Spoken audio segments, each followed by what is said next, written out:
Hi, I'm Hampton. You can follow me here. Or, sorry, it's not behind me, it's over here. You can follow me here. Actually, Trek said his, I'm Catlin everywhere on the internet. Just put that in front of Gmail or Twitter or GitHub, and you'll find me. So this is me, because we'll start out with my favorite topic. And the first part of this is just Hampton gets to brag, because whatever, that's what you're here for. So this is me. I've always had a great love for design. And actually, my first job, I interned down in Jacksonville, Florida, as a graphic designer, which is really cool. Except I found out I was really bad. Just everything I did, my boss would say it's off by a pixel, and I'd be like, what's the big deal with that? I don't care. I did end up figuring out, though, that I'm a really good programmer. So now I kind of build tools to make that design happen. If I can't do it myself, at least I can help make it. Because I respect it so much. When you see that stuff, you're like, wow, how did you do that? Working with great graphic designers, like one of the greatest joys of my life. And so, the first one I did we're going to talk about today is Hamill. Also Sass, I like to use the old logo for this talk. And now I'm the CTO of a company called MoveWeb in San Francisco that helps big companies basically build great mobile sites without having to rewrite everything. So it's all about empowering their designers, too. And I'm also now the CEO of Revert, which is my new company that we're still figuring out what the hell we're actually going to do. Because that's the way all startups work these days. I also made a thing called Dictionary.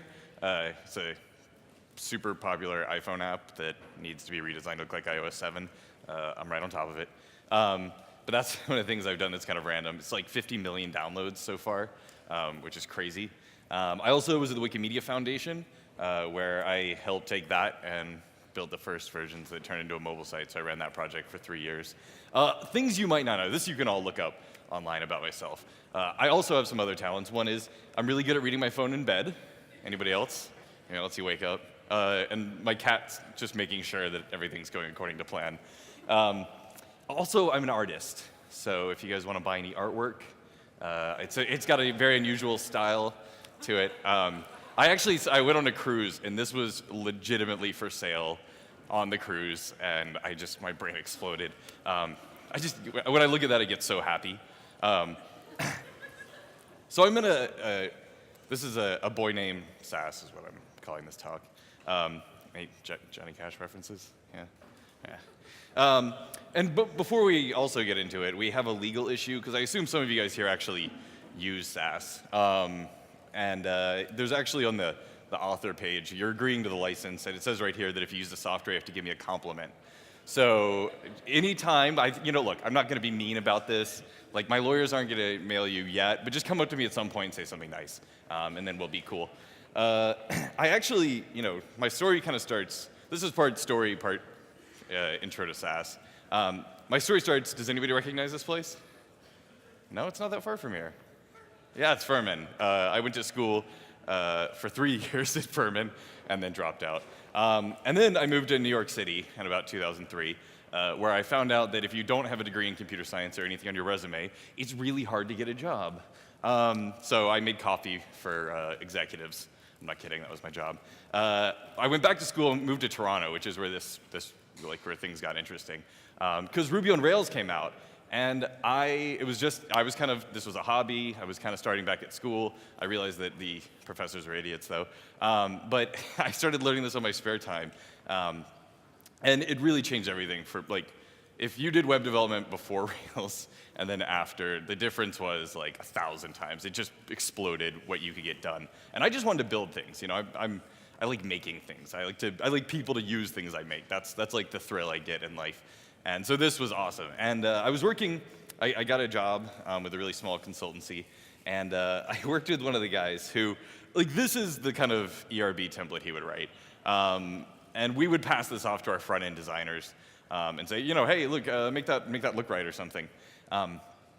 This drove me crazy, because it was terrible. It wasn't properly, the Semantic Web was taking off, and it drove me crazy that this was just so badly annotated. There was no meaning behind it, and we had to spend a lot of time with our design team. Also, we'd spend so much time migrating databases, getting everything exactly right, building the perfect semantic markup, and then you would view source, and this drove me crazy. It's just kind of like, it looks like somebody vomited. I'm a little weird because I always had this dream that I wanted what was coming out to be as beautiful as what was behind it, right? Nobody could see the beauty of the database, but this was our main API. Also, if I want to be efficient, I wanted to have it so there were no spaces. That's when I came up with Hamill.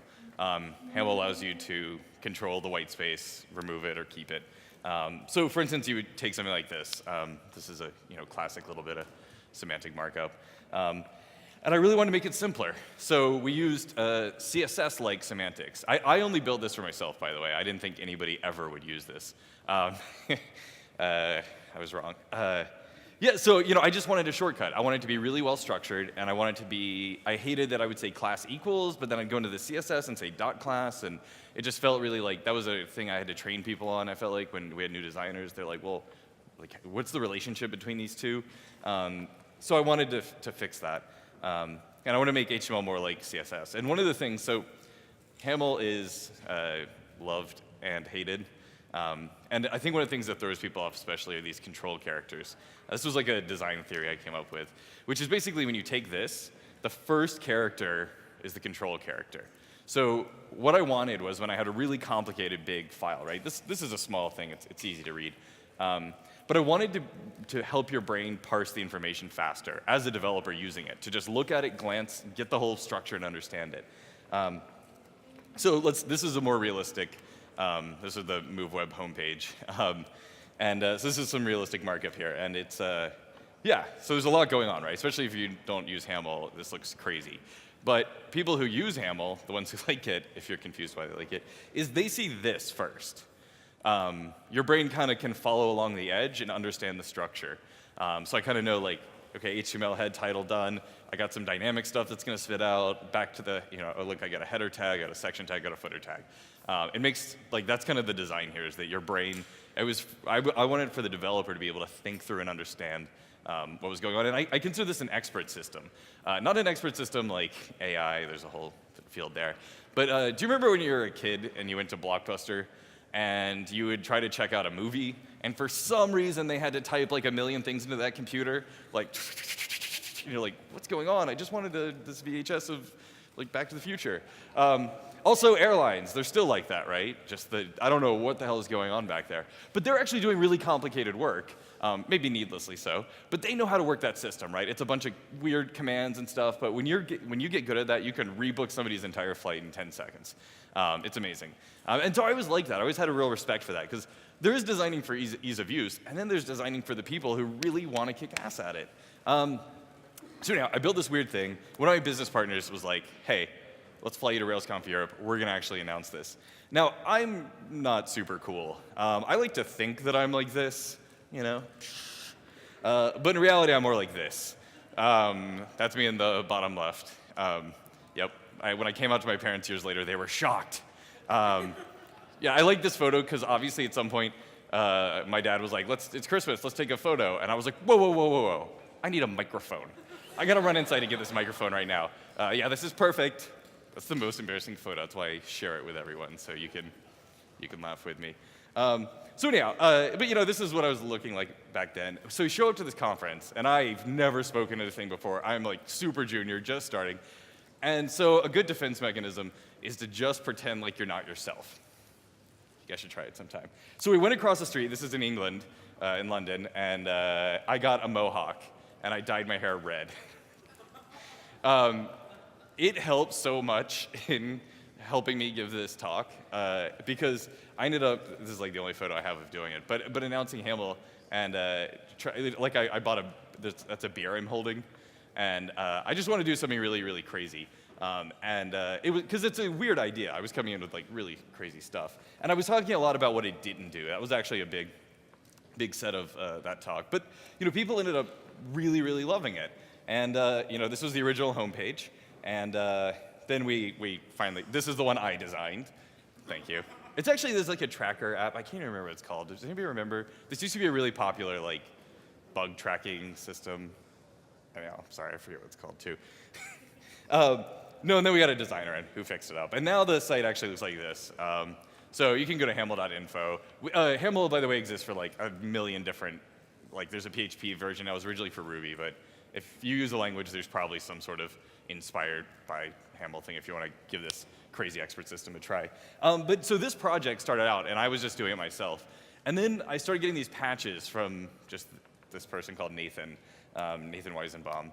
And he starts just sending in, patches, and they're really good. And I'm like, all right, all right. At some point, I was just like, all right, commit access, go. I don't know, like I can't approve these fast enough, and they're all great. And like, he's amazing. He has a real passion for writing great software, and he's really like can think through very, very complicated problems. He's the guy who will work on the back end of a parser and just make sure everything's exactly right. That's not my main thing in life. I have like other things I want to be doing. I prefer to build stuff for people to use. I don't spend a lot of time on the back end stuff. So he ended up rewriting the whole thing. And at this point, I think, probably white space is the thing if you get blamed that still has my name on it. Because it's 7 years, and he's been just rewritten the thing like 9 times with how it works. So I have this super talented guy I'm working with. And so we're working with HTML, right? And then we're dealing, half of what I was doing and front-end developers were doing was CSS. And I know that there's kind of a mixed group here, some ops people and some back-end people. But this is basically all of CSS. At least it's the way it's built. I think there's what are they called? Declarations with the at message. Anyhow, but this is basically a very simple version. This is what CSS is, like language-wise. It's structure. You do a thing, you do a curly bracket, and you do some lines, and then you end the curly bracket, and that's all you can do.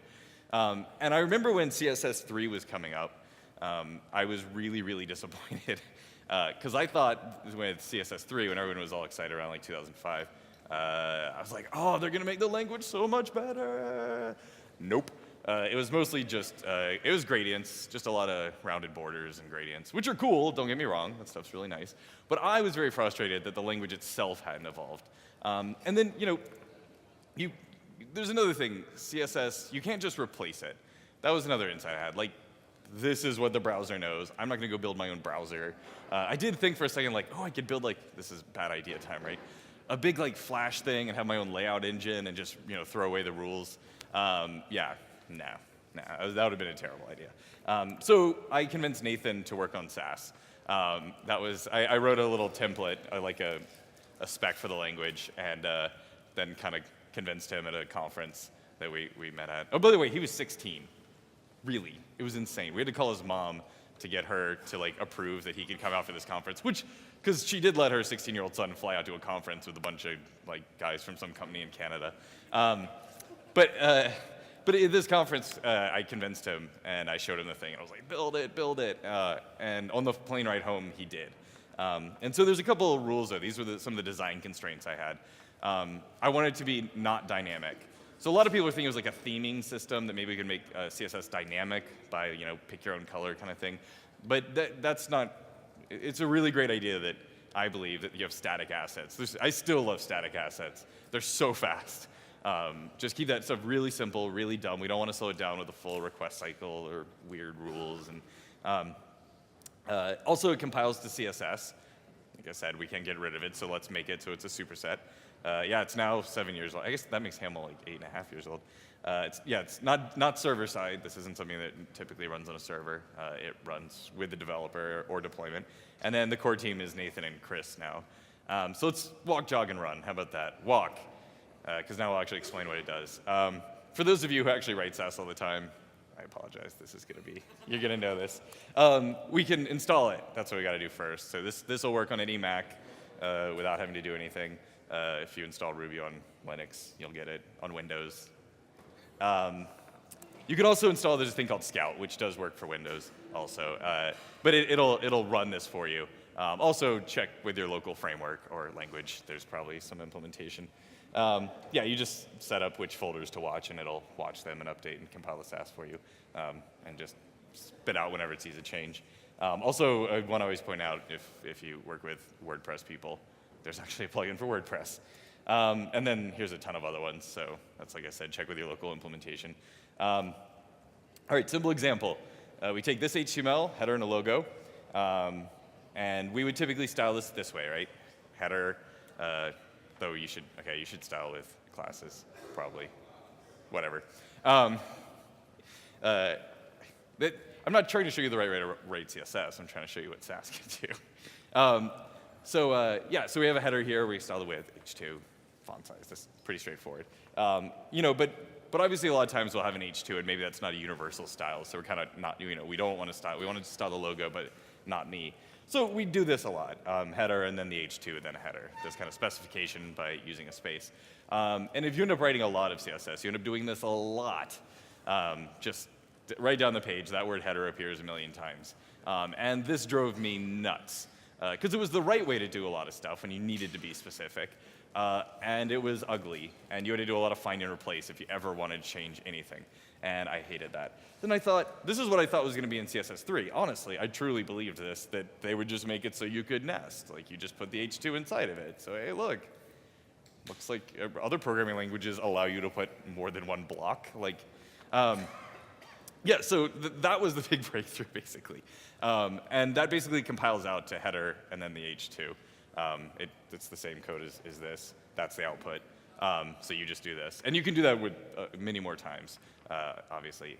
Also, another thing that was kind of in my design is that I'm really bad at math, really terrible. One of the reasons why I dropped out of Furman was I could not complete calculus. I failed it twice. So judge me for that if you like. So here we go. We have a color here, so 369. It's a lovely blue color. It's one of my favorites. And let's say you wanted to figure out how to make that 50% lighter. I mean, the main way you do this is open up Photoshop, wait 5 minutes while it launches, type in the color, and then we use the little scrobbler things to try to get it right. The answer is D9E6F2. Did anybody get that? No? All right, well. We're all kind of stupid then. Luckily, computers are smart. So I always felt like you should be able to do this, right? Lighten, 50%, the color. This isn't crazy. That's what's so cool about this. It's like, oh, if you haven't done Sass, you're like, oh, wait, oh yeah, that makes sense. We should be able to do that. And yeah, it spits out the right number. And you can change that, and it'll calculate it for you all you want. Also, though, we want to keep stuff dry in Sass, right? Don't repeat yourself. Whenever you see that repeating code, it's a code smell, and we should avoid that. So in another example, it's actually the same thing, but I randomly changed the theme. So enjoy the new color scheme of the code sample. We set up variables, so text color 369, and then we can use that multiple places. So that means there's one place to change it, one place to update it, and it will automatically update anywhere else that you're using it. So it's really, really cool. It's kind of obvious because it's really cool that you can start, a lot of times people are Sass developers, like you'll have a variable file or a colors file where you define out the main palette for the website. And if because if you don't use a preprocessor, you're just copying and pasting that value all over your site. And that is, yeah, sorry. It kind of shocks me that people are still doing that. And also though from Lighten, there's a ton more stuff that you can do. And we have endless number of functions that we've built and extensions. We also have color mixing, which I think one that's really fun. It'll actually mix two colors together and help you build a palette. Because I'm not great at math. I am a programmer. So I like to programmatically generate color palettes. That's sexy. Yeah. Anyhow, color mixing. I get gleeful when I use it myself. So let's get, here's a little more common example of using variables. So let's say we have columns, and then we've set IDs on them. Once again, don't style this way. Here, what we can do is we're setting the column width up at the top, then the right column, then the left column. And then we're basically calculating out the middle column, figuring out how it should actually work on the page. I'm not saying, once again, I'm just doing all my caveats here. If you've noticed, I'm not actually a fantastic CSS developer. I typically use pretty simple features. I just help build the tools for people who do know how to do this the right way. But yeah, so we're calculating out, though, as we compile, right? So we can do this kind of math. So you can do things like set the margin, and you can auto-calculate what percents of margins to make the whole page look right. It's really, really cool that way. So yeah, there we go. So it does the calculation. And then also, this isn't that hard to write in regular CSS, right? That CSS above isn't significantly different.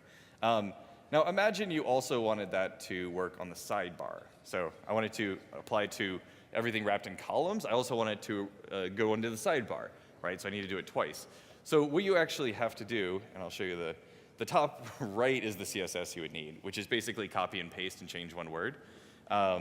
And all I did in the Sass is there's a comma sidebar that appears. So just by adding comma sidebar, it recalculated and added all this extra code that I didn't have to go write myself. So I can I'm in control of my design, not having to copy and paste stuff. Also, so let's show this example if I did it properly with just having dot right and dot left. Maybe I want to use that for some reason. And then I'm asking, is this the right? It could apply to anything with the class right. And the way you would kind of do this traditionally, in this crazy example, is column dot right, column dot left. So that means that you have to have both classes for this to apply. So we actually make this easier. It's funny how many Sass developers actually don't know this particular little trick. By using the ampersand, it means all previous selectors. So you can do ampersand then dot right, and that'll actually compile out and do the right thing and add column to it. It basically allows you to override. Normally it gives a space whenever you indent. It's kind of assuming a space, so all the parent stuff, a space, and then whatever you wrote. So you can use the ampersand to actually glue them together if you need to. And there's a couple ways you can use the ampersand and crazy examples that you can find all over the internet that are questionable, but fun. A quick note, .sass, .scss, the difference. So the original spec I wrote, this is what we call Sass now. The extension for this kind of file is .scss though. So Sass CSS is kind of the way we say it. Original Sass was basically this. So you remove the curly brackets and the semicolons. I still really like stuff like this. I think it looks a lot cleaner and simpler. But we've kind of made a decision that we want to stick with the CSS compatible syntax is the primary syntax. A lot of people who've been doing this for a long time are very upset at us for that, for not talking about this old syntax. But the reason is that when you're working in a team environment and you have coworkers who are maybe not as convinced as you are about using this, by using the SCS syntax, it's fully CSS compatible. So you can take right now all of your websites, if you're not using this, you can just put it through the Sass parser, and if you didn't change anything, it comes out the other side. Actually, you can do cool stuff like have it minify and do that. Like you get this immediate advantage. Now, you can do this at a company, and then your coworkers won't hate you. With this syntax, we required you kind of had to go through and strip out all the CSS-like stuff. So a lot of coworkers were going, what? Revert. So it's actually, that's been a real big help in helping to get this out there. There's a lot of companies using this, and sometimes people there don't even know they're using it. All right, we are walking. Let's try some jogging. How about that? We need to reuse code, right? We were talking about dry, and nesting's lovely, and variables are nesting, are lovely. Variables are nesting. Basically, we can build these things called mixins. So a mixin is basically like a component of CSS, a little bit of code, some attributes, some selectors. It can be a mix of either. And basically, you can kind of include it anywhere else. So this first part, where I say add mixin and everything that's inside that, that is not actually spit out. So if I covered here, apparently you can't see me covering it. If you covered that bottom part and you compiled this, it would be blank. So whenever I do a mixin, it doesn't do anything. I'm just defining something, like a variable. And then down below, I do columns.column, and then I can say include 3 columns and then pass in 3 variables. You can see this is super useful for refactoring your code, or building out style sheets, or building out reusable components, like a lot of theming and stuff. People build a lot of these mixins. Also, I think nobody ever talks about this being a real feature, but this is actually, I think, one of the most powerful things, is we can put these into separate files, and then they'll compile into one file. So if you're not using any preprocessors, then you have a couple choices. You can have one mega CSS file, or you can break it up, but now you have multiple requests on your page. You can also, a lot of people kind of have something that they send it through. It's basically a preprocessor, just less awesome. They kind of concatenates them together, and that's cool. But with this, we get the ability to actually control how imports work. So any file that starts with an underscore is ignored by Sass. We don't process it. We don't assume there's a matching output file, so it's like a partial. Then you see below there's stylesheet.sass. There should be .css. we import mixin.scss. And then we can do it elsewhere, basically. So you can organize your stuff. Like I said, there can be a file of variables. And then in the end, you can control how many outputs happen. And a really cool way to do this, too, is a lot of times, if you do have browser differences or maybe build differences, or if you do want to try some theming, like we have a lot of, especially at MoveWeb, we have a lot of customers that have multiple brands all powered by the same website. And so you can basically have, brand1.scss and brand2.scss, and they set variables and then load up the shared code. So that it kind of in the same project, you can really theme for multiple different sites all at once. So that's pretty cool. Also, I mean, these days, luckily, browsers have gotten better, but at Wikipedia Mobile, I use this a lot for like having device-specific style sheets, because BlackBerry required, the old BlackBerry browser required a bunch of weird hacks to be thrown in there, or IE hacks, stuff like that. Luckily, the web's gotten a lot nicer, and we don't have to spend as much time doing that stuff. But here's this is the most common mixin, by the way. This is the most, even though it's getting a little dated, because finally browsers support this properly. Actually, somebody really yelled at me one time afterwards, like, don't show that anymore. It's not true anymore. But it is the Borderradius thing. When I think all these ones are, sorry, if you're trying to support older browsers, then you kind of have to do this still. But these vendor prefixing, where you just have to copy the damn thing 3 times, it's stupid and horrible. So a lot of people, I don't know how many Borderradius mixins have been defined across the world. I shudder to think. Anyhow.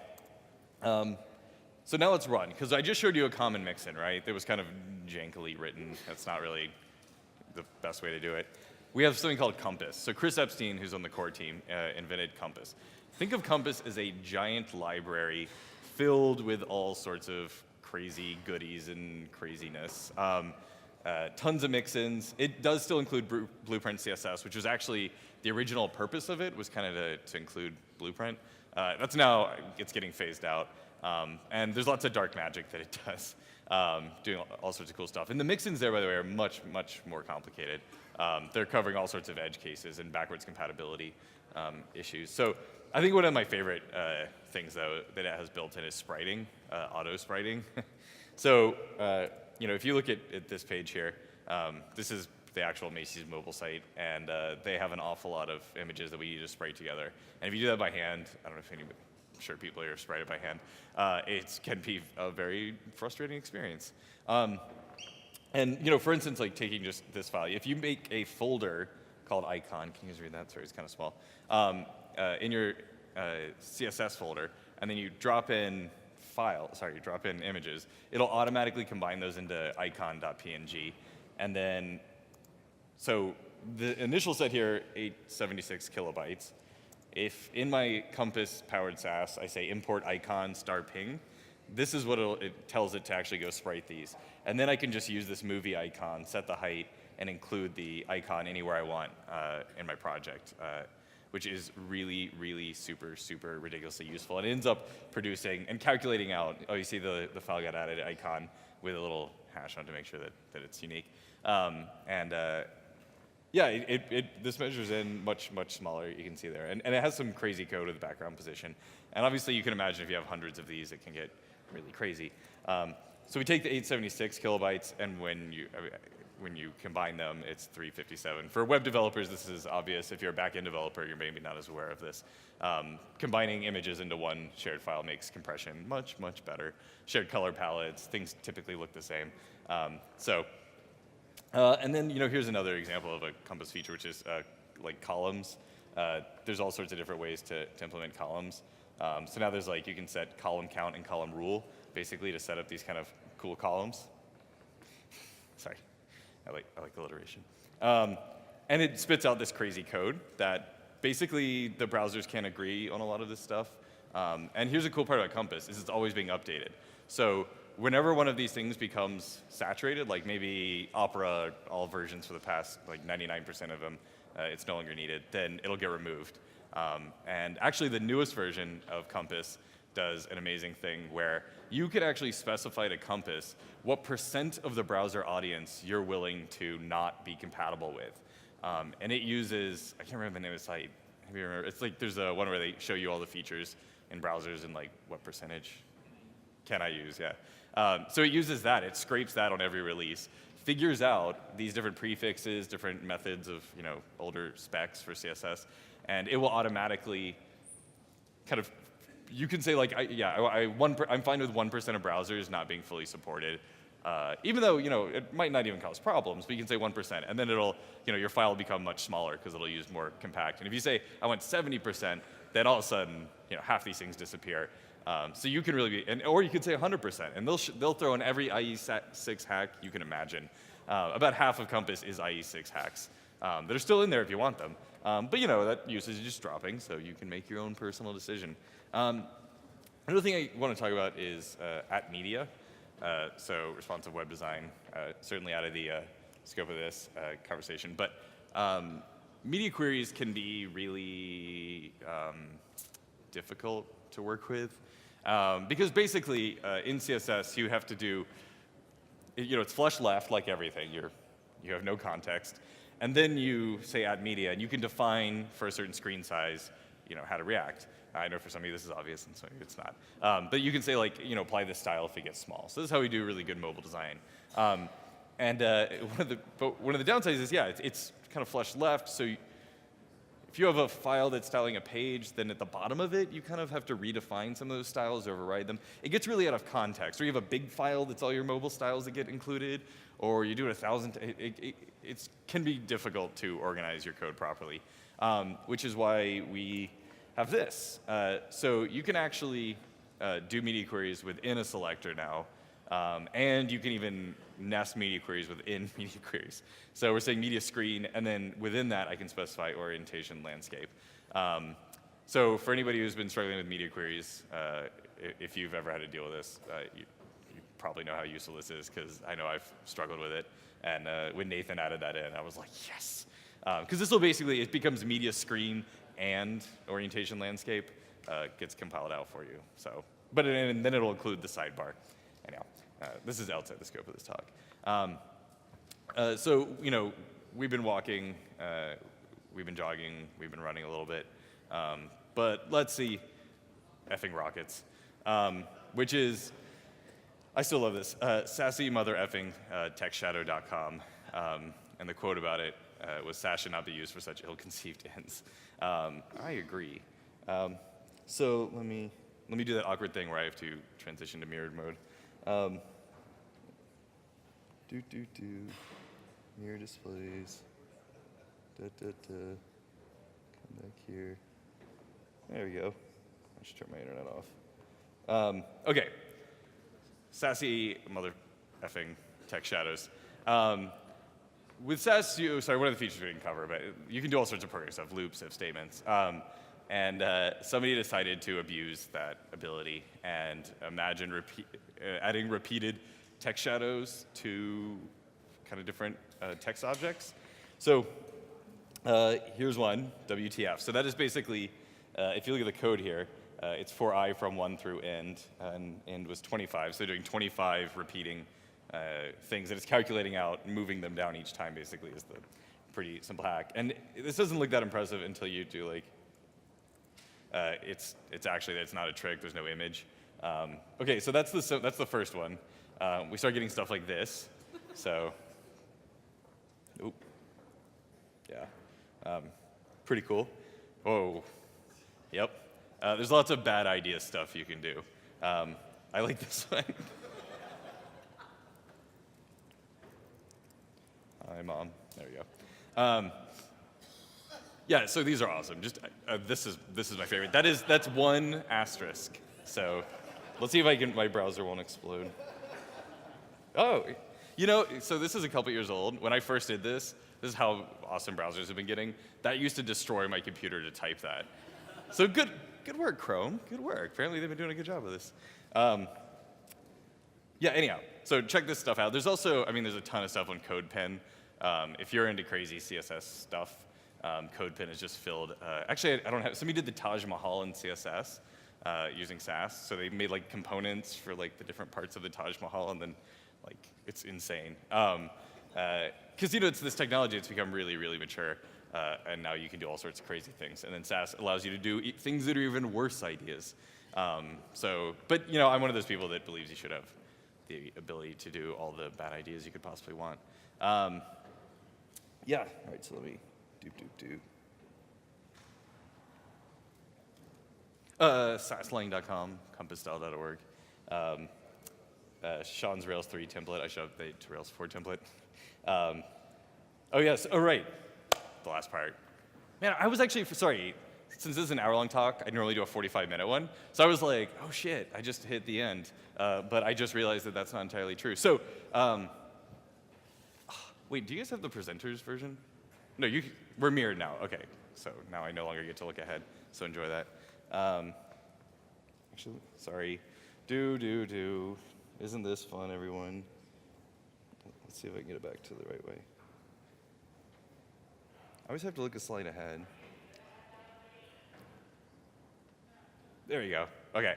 So those are some, I mean, this is just Move Web customers who are all actively using Sass internally, but there's way more companies than that. And these are all big companies, right? Sass works really well when you have large teams, because it helps you break up the code into components and modules, and it helps people work together instead of one giant crazy thing that's all concatenated together. There's one company, though, that has been using it to an extreme, and that is LinkedIn. So LinkedIn has over 100 people who spend most of their day writing Sass. That is a lot of Sass.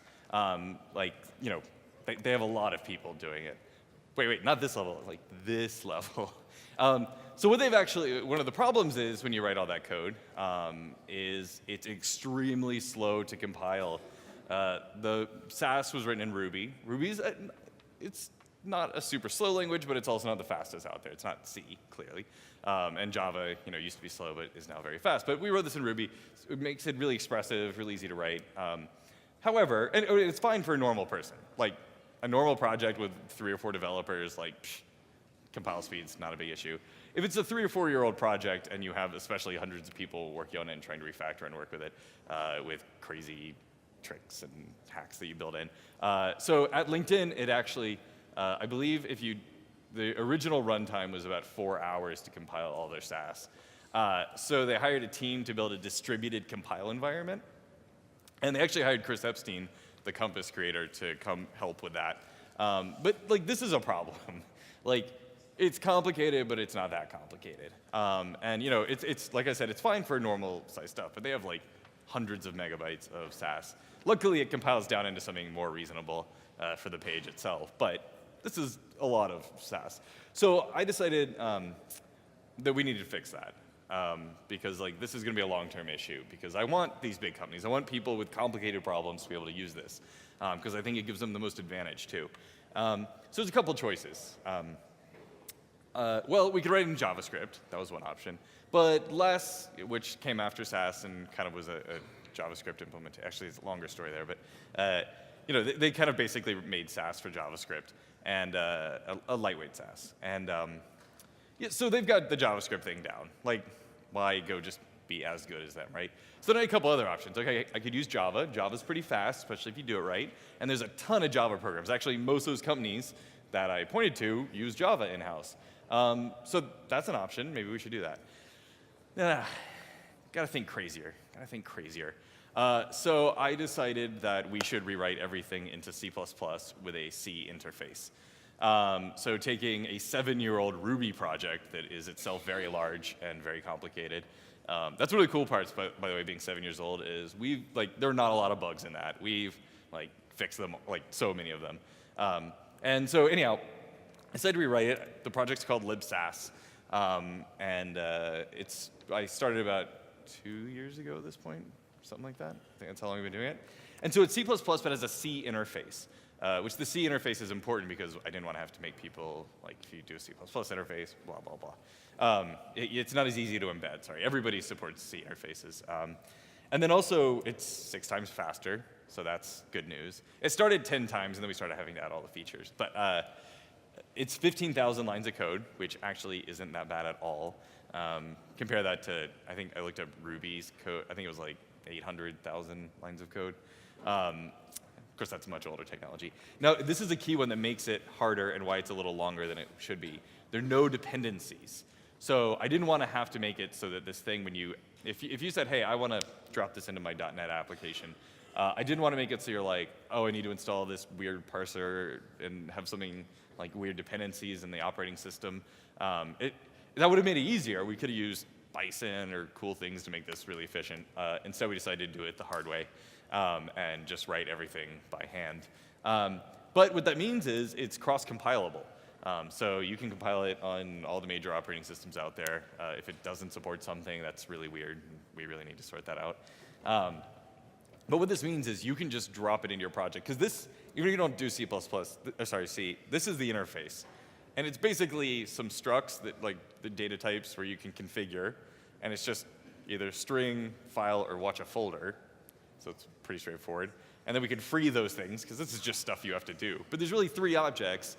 And in order to actually implement this in some other language, you can actually just pick one of these. Really, you don't even have to support all 3. But this is the interface, which is super ridiculously simple, and that's always been our goal. So all the options are expressed in that struct. And so if you guys don't know this, so for instance, in Ruby, there's a way it's really easy to drop in a C library and compile it. So like every language has a pretty good libxml binding usually, which is like a XML parser. Nokogiri is the one in Ruby that I've spent many of my years working with. And it's really cool because libxml has the same thing, no dependencies, very simple interface. So you're able to just kind of drop it in. So there's actually the most popular use of libsass is node-sass. Node-sass is an npm package. That's the one that, it's funny, I didn't think it was going to take off in the Node group because I thought, hey, they got less, like they're JavaScript people, they're not going to want Sass. But no, I mean, that's actually by far the most popular because they're the people who least want to install Ruby. So that's really popular. We've also got there's .NET versions.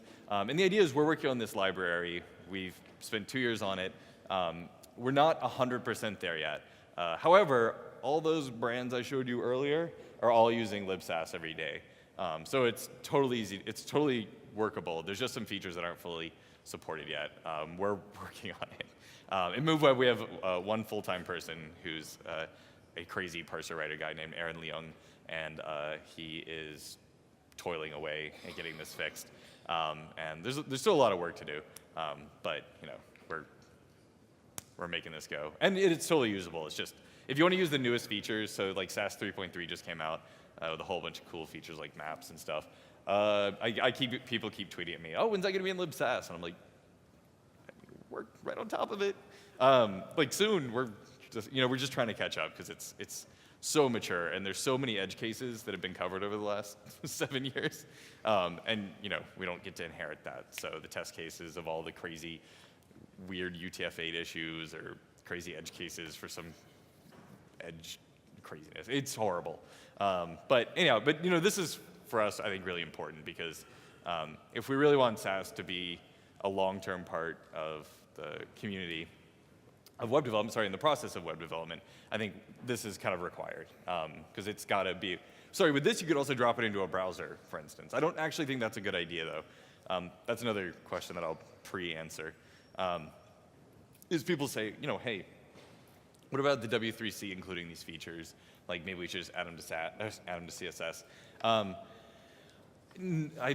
at first thought that was a good idea, and then reflecting on it over the years, it's a very bad idea. So stuff like the includes, stuff like processing and calculating out colors.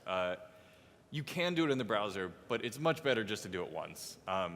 The browsers as they're built right now are extremely fast at reading in very bloated CSS with repeating values and make it very, very fast. Actually, repeating values are great because it uses gzip, right? We compress this stuff. And if you know anything about basics of compression, there's the rule of thumb. If it's all unique, if you do the letters A through Z, your compression ratio is terrible. If it's the letter A a million times, that's a very small file you can compile that to, because repetition ends up being a higher compression ratio. So really crappy CSS with a lot of repetition is actually super efficient from the browser's perspective. Also, I don't know if there is a variable spec for CSS. I don't know. I haven't seen the most recent update. I've heard it's gotten a little better. But yeah, I'm just going to say that language semantics probably aren't. Committees aren't great at that, historically speaking. Anyhow, I'll end on an inspiring moment. Yeah. Didn't you feel that? I felt it. I was sending it out. I was just sending it out. Questions? We have like, oh, yeah, we got, you were first, so.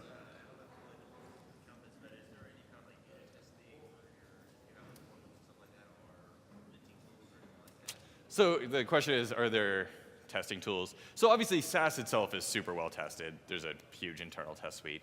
And I've pulled that onto a thing called Sass-spec, which is like a project where I'm trying to make it so that all implementations of Sass, because there are some other ones that are being worked on, can test against the standard. But I guess you're referring to just testing CSS generally, like your own CSS. Yeah, no. I mean, there's nothing that we as a project particularly recommend.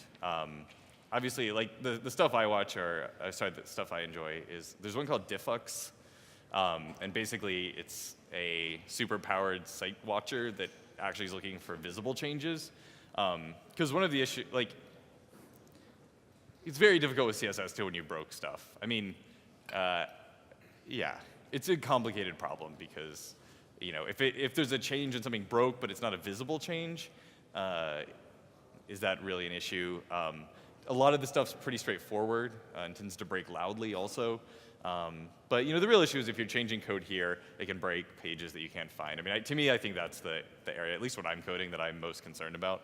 And obviously, you can do defensive. The way you build stuff, if you make like scope stuff to pages or modules, you can be more, you know, careful about this stuff.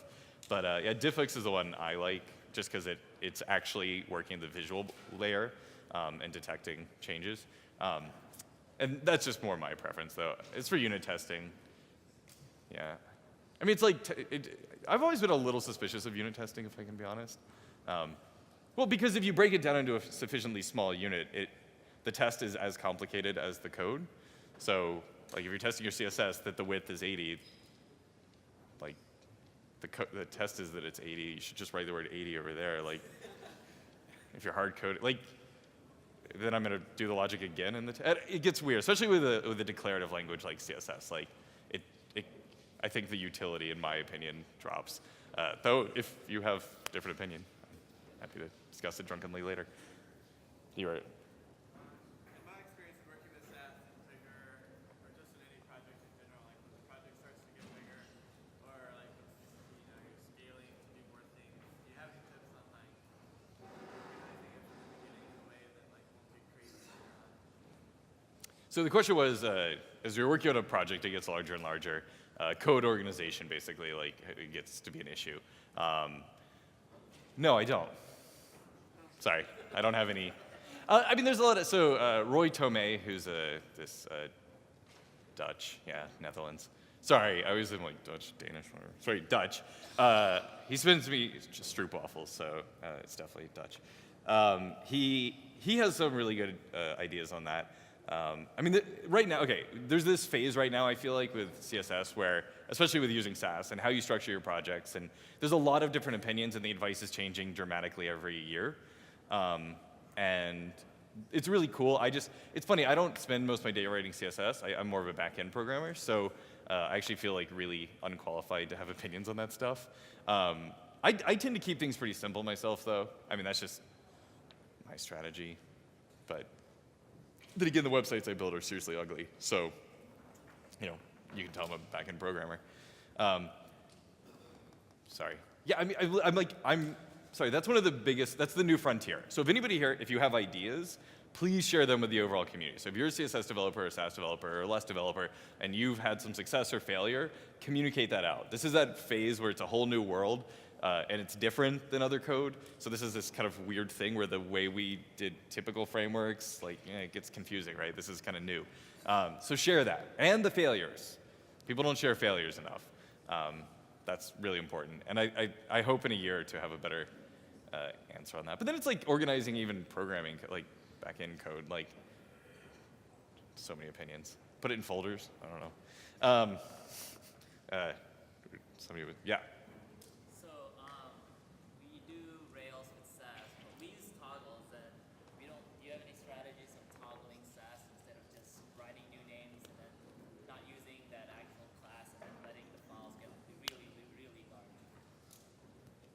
Yeah, see, this is where I get all embarrassed because I don't. Sorry, the question was, wait, what do you mean togglers? Like, We have toggles in our code that we use that if the toggle is on, it runs this code. If not, it runs some other code. like compile time stuff. Toggling our styles because we don't know how to So like build environment. So you're asking like if you're in debug mode, you want to show some extra stuff. Is that what you mean by toggles? Like wrapping stuff in an if statement, kind of? Yeah. Yeah. I mean, you can pass in environment variables to the build scripts for Sass. So that would be, it would require a little patch though to the way Rails compiles. I don't know if you guys have done that, but I mean, you can basically make a variable that's available in Sass that can be dynamically added in with that environment variable or something. But I'm not that useful in that. Well, no. So it's so I will say. So I've been working on a new project called Bob. It's Bob the Builder, and it's supposed to help you build like static HTML applications. So it's like, well, it supports Hamill and Sass, obviously, and you can kind of spit it out to different platforms. And so there's a lot of each platform we want to compile the Sass differently each time. So I've kind of been using it that way. And basically, oh, sorry, I actually have an answer for you. Such an idiot. So in Rails, it does cool processing of files. So in Rails, you would name, and this is all more Rails doing this, or sprockets. You do like application.css.scss, and it knows to run the SCSS filter first. You can also do .scss and then do .erb. You can do 3 extensions on the end of it, and it'll actually run it through ERB first. So you can actually code in Ruby code that is ERB code that can toggle before it ever even gets to the Sass parser itself.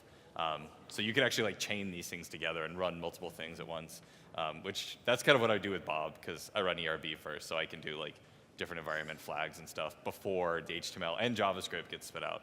So I don't know if it's a good idea, but it works. Yeah. So what do you say to the CSS purists that are like, hey, I'm going to just write 50 nested blocks, and then I'm going to have a 4,000 line, like 100,000K CSS file that gets sent down to the browser because I was too lazy to like separate out my styles. Like it's really cascade going. What do you say to them? Well, I mean, if I'm going to sum up your question, how do I feel about writing really bad code? I mean, the question was like, I mean, you're referring to deeply nesting stuff, like when people. So it's really cool to be able to nest stuff. Yeah. But then I feel like that almost forces bad practices at least. Yeah. No. So this is with great power comes great responsibility. So there is a thing where people overnest a lot, especially when they first, like after years of copying and pasting. A lot of times the initial reaction is to nest a lot. I think the community's basically agreed that 2 to 3 levels is the max you should ever nest. It's just a rule of thumb. I'll go up to 5 myself, which I understand isn't the best, but I really like my CSS to be structured like my HTML. I'm weird about that, and I understand that output's not as beautiful. But I have seen, people go 20 times with nesting, and it ends up just having to repeat. You just have this huge repetition.